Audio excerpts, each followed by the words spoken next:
பிரியமானவர்களே, இயேசுவின் நாமத்தில் உங்களை வாழ்த்துகிறேன். பின்னால் ஒரு அழகான கட்டிடத்தை பார்க்குறீங்கள. முதலாவது நாம் பார்த்து தேவனுடைய வீடு. அதுதான் முதல் நமக்கு ஆண்டவர் கட்டி கொடுத்த கட்டடம். 3000 பேர் உட்கார்ந்து ஜெபிக்க முடியாத ஒரு இடம். அதை சகோதரர் டிஜே தினகரன் அவங்க தான் திறந்து வைத்தாங்க. அதை நீங்கள் அறிந்திருக்கிறீங்க. அதே மாதிரி 1998 ஜனவரி 13 இந்த கட்டடத்தையும் பிரதர் டிஜே தினகரன் தான் ஜெபித்து இதை பிரதிஷ்டை பண்ணி கொடுத்தாங்க. இது என்னதுன்னு பார்க்குறீங்களா? இது சோல் வினிங் ட்ரைனிங் ஒரு சென்டர். ஆத்ம ஆதாய பயிற்சி முகாம்கள் அந்த நாட்களில் தொடர்ந்து நடத்தி ஆத்மாக்களை ஆதாயம் பண்ணுவது எப்படின்னு கற்றுக் கொடுக்கறதுக்காக இந்த சென்டர் உருவாக்கப்பட்டது. இதுல மேலே தங்குவதற்கு ஊழியர்கள் தங்குவதற்கான இடமும் இருக்கிறது. இப்பவுமே இதுல எழுப்புதல் ஊழியர்கள் உருவாக்கப்படுறாங்க. வாலிபர்களுக்கான போதனை ஜெபம் எல்லாம் இந்த இடத்துல இப்பவுமே நடைபெறும். ஸ்டுடியோ, ரெக்கார்டிங் ஸ்டுடியோ ஒரு பகுதியும் பின்பகுதியில் இருக்கிறது. இதற்கு பெயர் பேலஸ் ஆஃப் காட், தேவனுடைய மாளிகை என்று இதற்கு பெயர் வைக்கப்பட்டு இருக்கிறது. இங்க எப்பவுமே ஜெபம் நடக்கணும்னு தான் ஜெபமே ஜெயம் என்ற வார்த்தையும் எழுதி வைக்கப்பட்டு இருக்கிறது. பாருங்க, இன்றைக்கும் இது பயன்பட்டு கொண்டு வருகிறது. கர்த்தருக்கு ஸ்தோத்திரம். இது கர்த்தருக்கு 2வது கட்டி கொடுத்த ஒரு கட்டடம் இது. சரி, இந்த நாள்ல ஆண்டவர் எனக்கு என்ன சொல்லுகிறார்னு கவனிக்கிறீங்களா? ஏசாயா 41 13 பயப்படாதே, நான் உனக்கு துணை நிற்கிறேன் என்று ஆண்டவர் சொல்றார். ஆங்கில வேதாமத்தில் என்ன எழுதியிருக்குன்னா, fear not, I will help you. நான் உனக்கு துணை நின்று உதவி செய்வேன்.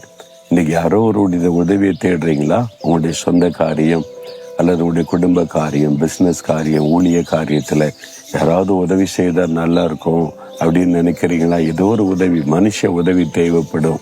இல்லை, எல்லாருக்குமே தேவைப்படும். எனக்கு உதவி செய்யறதுக்கு அநேக மனிதர்களை கர்த்தர் பயன்படுத்துவதை நான் பார்த்திருக்கிறேன்.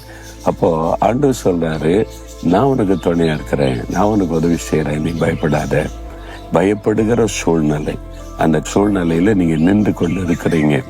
என்ன செய்யறது, யார் செய்வா அப்படின்னு சொல்லி நீங்க அவருடைய உதவியை நாடுங்க. யாரை கொண்டு உங்களுக்கு உதவி செய்தா சரியா இருக்குன்னு அவருக்கு தெரியும். நீங்க ஆட்களை தேடுவதை விட அவர் கரெக்டான ஆளை கொண்டு உங்களுக்கு உதவி செய்து விடுவார்.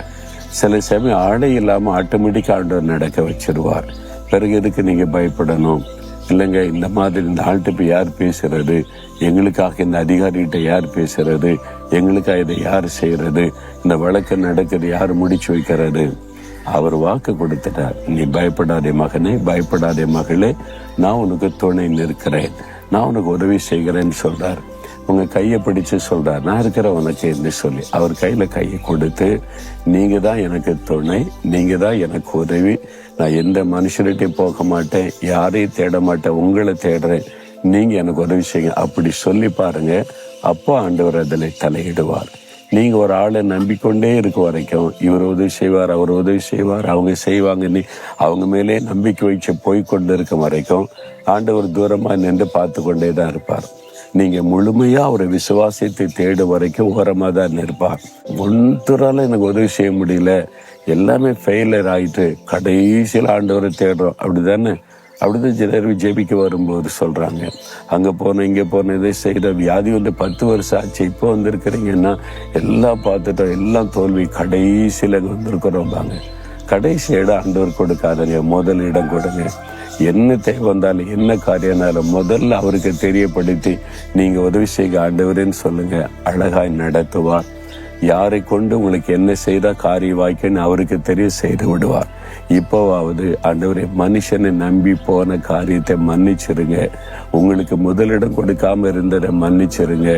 இப்போ நான் எல்லாத்தையும் விட்டுட்டு உங்களை நோக்கி பார்க்கிறேன், நீங்க எனக்கு வாக்கு கொடுத்திருக்கிறீங்க, உதவி செய்யுங்க அப்படின்னு கேளுங்களேன். இன்றைக்கே ஒரு அற்புதம் நடப்பதை காண்பீங்க. சொல்றீங்களா? ஆண்டவரை பார்த்து சொல்லுங்க, ஆண்டவரே, அவங்க செய்வாங்க இவங்க செய்வாங்க, நீ மனிதனுடைய உதவியை நாடி நான் ஏமாற்றம் அடைந்து தோல்வி அடைந்து நிற்கிறேன், என்னை மன்னிச்சிருங்க. கடைசியா தான் உமக்கு இடம் கொடுத்துட்டேன், ஆனா இப்போ என்னை மன்னித்து இப்போ முதலிடம் உமக்கு தருகிறேன். நீங்க தான் எனக்கு உதவி செய்யணும், நீங்க இந்த காரியத்துல எனக்கு அற்புதம் செய்யுங்க, எனக்கு வாக்கு கொடுத்துட்டீங்க, பயப்படாதே நான் துணை நிற்கிறேன்னு எனக்கு துணை நின்று இதை செய்து கொடுங்க. இன்றைக்கு ஒரு அற்புதத்தை நான் பார்க்கணும். இயேசுவின் நாமத்தில் ஆமேன், ஆமேன்.